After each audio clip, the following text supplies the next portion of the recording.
एक भयानक ज्वालामुखी धमाके की वजह से हर जगह पत्थर, लावा और राख फैल जाती है। आपके चारों तरफ आग और बर्बादी छाई हुई है।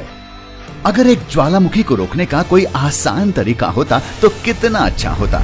जैसे शायद मैग्मा के उन पहाड़ों को कंक्रीट से ढक देना। क्या कंक्रीट इस तरह के प्रेशर और गर्मी को झेल सकेगी? और क्या इससे हमारा काम बन जाएगा या चीजें और भी खतरनाक बन जाएंगी? क्या हो अगर हम एक ज्वालामुखी में कंक्रीट डाल दें?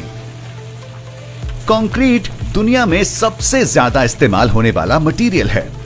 हर साल 18 अरब मीट्रिक टन कंक्रीट इस्तेमाल होने की वजह से आप हर जगह इसे देख सकते हैं। यहां तक कि इटली के रोम में मौजूद कोलोसियम भी कंक्रीट के इस्तेमाल से बनाया गया था। यह लगभग 2000 साल पहले बना था और आज भी हमारे सामने है।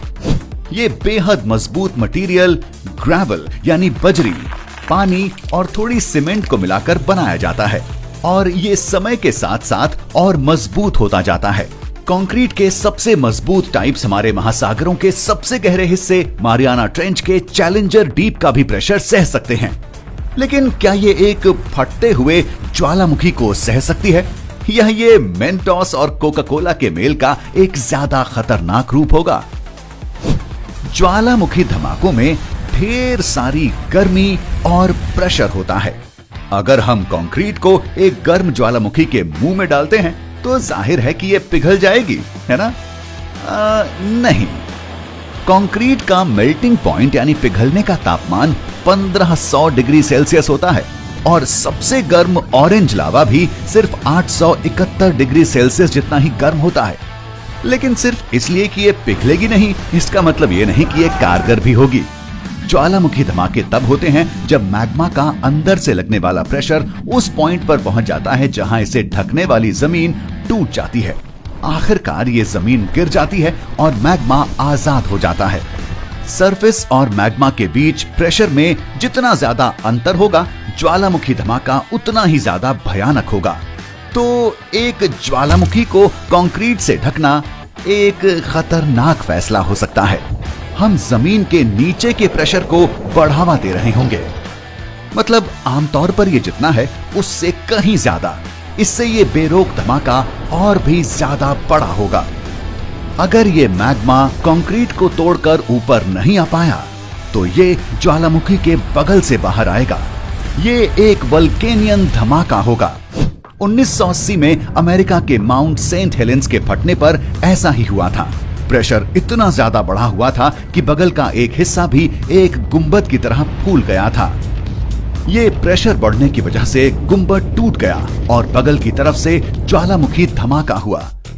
इस भयानक धमाके की वजह से 350 मीटर प्रति सेकंड की रफ्तार से मटेरियल उड़ा।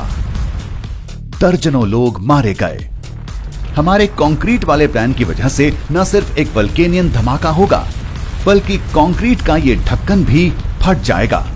कंक्रीट से निकलने वाली धूल से फेफड़ों की जानलेवा बीमारियां और कैंसर होगा। एक कुदरती धमाके से बहने वाला लावा आमतौर पर धीमा होता है और आप इसके बारे में अंदाजा लगा सकते हैं। तो शायद बेहतर होगा कि हम कंक्रीट के इस्तेमाल से लावा के बहाव की दिशा बदलकर उसे शहरों और बस्तियों से दूर ले जाएं, जैसा कि 1983 में इटली के माउंट एटना के फटने पर किया गया था। लावा के बहाव से 3 बस्तियों को खतरा था। पत्थरों और राख के बैरियर्स की मदद से इस बहाव की दिशा को बदला गया था। पहला बैरियर 18 मीटर ऊंचा था और ये काफी जल्दी टूट गया। दूसरा बैरियर लावा को वेस्ट की तरफ बढ़ने से रोकने में कामयाब रहा। तो हम कंक्रीट के इस्तेमाल से बस्तियों और शहरों को बचाने वाले बैरियर्स और दीवारें बना सकते हैं। लेकिन आपको शायद कुछ टन कंक्रीट के टुकड़े बहाव में फेंककर देखना चाहिए कि उनसे क्या होता है। हो सकता है कि कोई ठंडा तरीका ज्यादा कारगर साबित हो, जैसे एक बर्फ का पहाड़। तो इस दिलचस्प तरीके के बारे में जानने के लिए देखते रहें